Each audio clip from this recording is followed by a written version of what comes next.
to read you a story in an article that I found, and it is about tarot cards. Many of you may not be believers in tarot cards. You may think they're a bunch of hooey, and it just might not be your thing. So if you want to skip tonight's video, that is just fine. But I myself love tarot cards. I have so many. Every time I see a new set that is interesting, I buy them. I have loved tarot cards since I was a tiny girl. I don't know why. I don't know. I actually was paid to read tarot cards at a friend's wedding. I dressed like a gypsy. It was so cool. It was just fun. It was all in good fun. I believe that they're all in good fun. I understand. I get it. I don't usually talk about this with people because there's backlash, so please don't make me disable the comments on this video. Anyway, a spooky story for you tonight. It is called The Time Tarot Cards Accurately Predicted My Friend's Death by Gina Klinken. And it goes like this. I will never forget that summer. It was August 2011. My friend informed me that her aunt had a gift, and I didn't know it then, but that woman's gift would end up changing my life. You see, I'd never had my cards read before. I've always believed in the paranormal, and I think it was that very belief that kept me away from tarot cards for so long. However, this summer was different. I was desperate. I needed answers, and I didn't really care who gave them to me or where they came from, so long as I could find an inkling of truth to help alleviate the nightmares that had been haunting me for far too long. A year ago, I'd had a falling out with a friend. I missed her, and I worried about her often. Her personality seemed to have shifted after a traumatic loss within her family, and I just needed to know if she was alright, and it wasn't my place to just ask her anymore. I tried reaching out to her once at school after we stopped talking, but she ignored my efforts. Consequently, I've been dreaming of her suicide for months, and I just needed to be sure that the dreams were purely symbolic in nature and not intuitive or foreshadowing an actual tragedy that might happen. So there I was, 17, the summer before my senior year of high school, in my friend's basement, sitting across from the woman who would change my life forever. I never gave her any details about my situation or my concerns, and that was the way she wanted it. She handed me her cards and told me to shuffle them however I pleased, and then to break the deck in half and hand it back to her, and that's exactly what I did. She laid out 7 cards, and the symbols and pictures on them meant nothing to me, but they told her everything that I hadn't. You're missing someone. A sister? She asked, placing a cigarette between her lips. Yes, I sighed. Well, she wasn't exactly my sister, but she may well have been. She misses you too, the woman said, flicking her lighter and holding the flame to the end of her cigarette, but not for the same reasons you miss her. What do you mean? I asked, shifting uncomfortably in my seat. I knew exactly what she meant. She was using you, but you already know that, don't you? The woman smiled sympathetically, exhaling a cloud of smoke into the space between us. She misses all of the things she could take from you. She pointed to a card on the table. You were also her scapegoat. She could blame you for her own shortcomings and faults. That's why her mother didn't like you. The girl blamed her own mishaps and bad ideas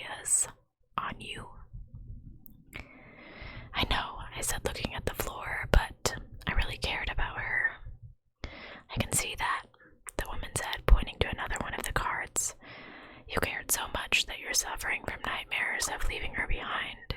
Is that right? Yes, I admitted. I keep dreaming that she's going to kill herself. The woman shook her head. She won't. That's just her subconscious trying to process the trauma of losing her and what you thought was a friendship. She removed herself from your life, and now to you it feels as though she's dead.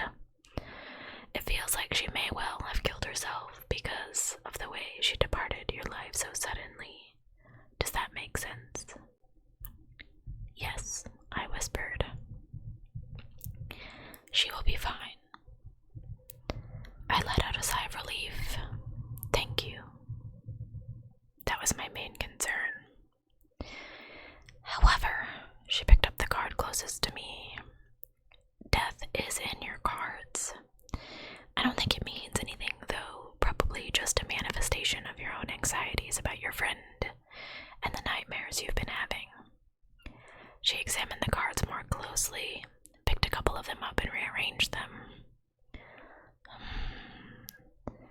I'm sorry, I'm not really seeing much else here.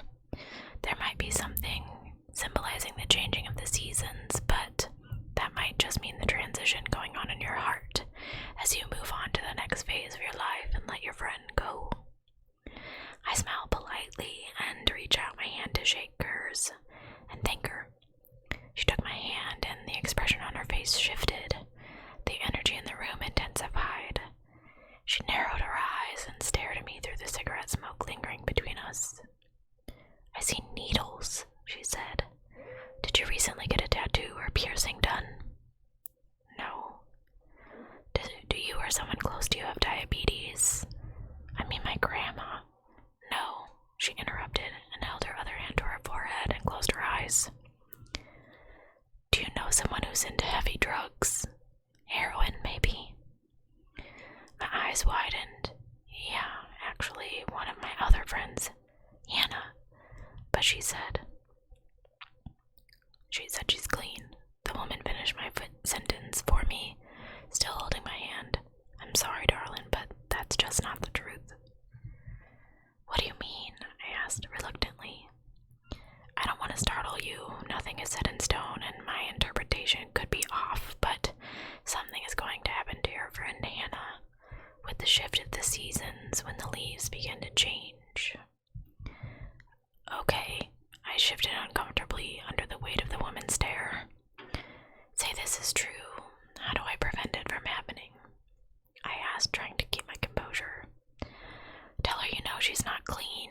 Tell her that in the fall, September maybe, she's gonna get a really good batch. It'll be stronger and purer than anything she's used to. Tell her to take it slow, divide it into smaller portions than she normally would because she won't see it coming. I shook my head and pulled my hand away. I don't know if she'll believe me or even listen. If she actually is clean, I don't want to discourage her progress by making false accusations of her relapsing. I understand. The woman took one last puff from her cigarette and snuffed it out on the ashtray beside her. All you can do is try. The next day I told my sister about the reading I'd received while at my friend's house. I told her that Hannah was lying to us about her recovery and that she might overdose in September. My sister decided to reach out to Hannah in the most logical, sensitive way she could. Of course, Hannah completely dismissed her efforts. I totally believe in that stuff, Hannah wrote in Facebook Messenger, but I think that lady was blowing smoke up your... I would just rather be safe, sound crazy, and tell you now instead of being sorry later, my sister typed. I appreciate your concern, love. Hannah sent multiple heart emojis, followed by, but I'm clean. I promise you that. At the time, it had been enough. Hearing from Hannah had been the confirmation we needed. She'd be fine. She was clean and going back to school in a few weeks to finish her nursing degree. She was engaged and her life was finally falling into place. For the first time in a long time, she was happy and healthy. Nothing could get in her way. Or so we thought. I'll never forget what happened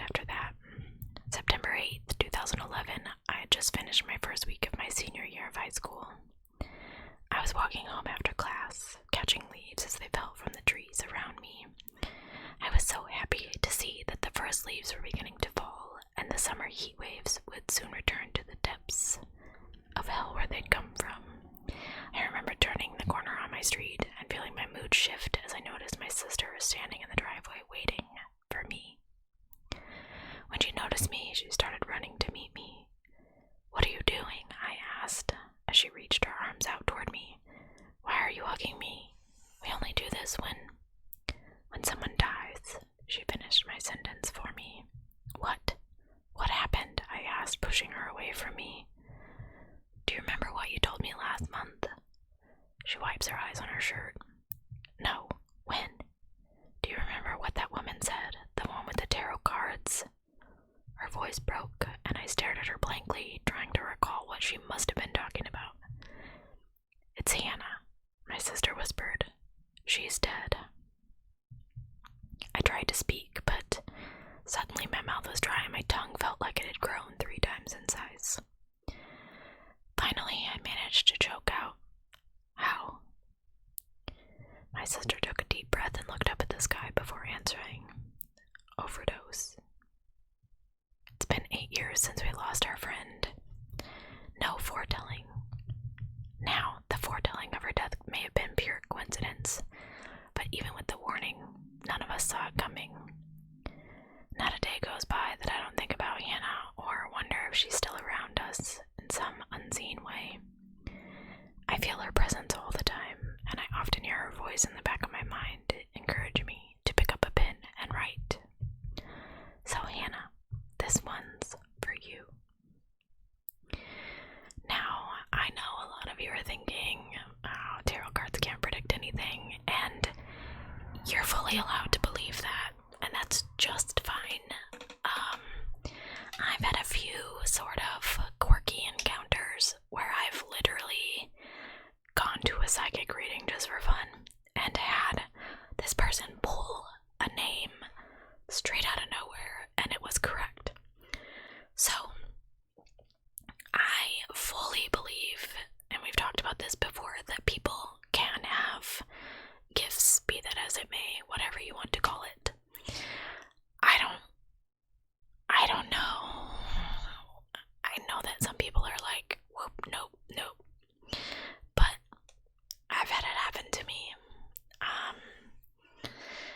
So I just thought this was kind of a spooky story that might help get you in the Halloween mood.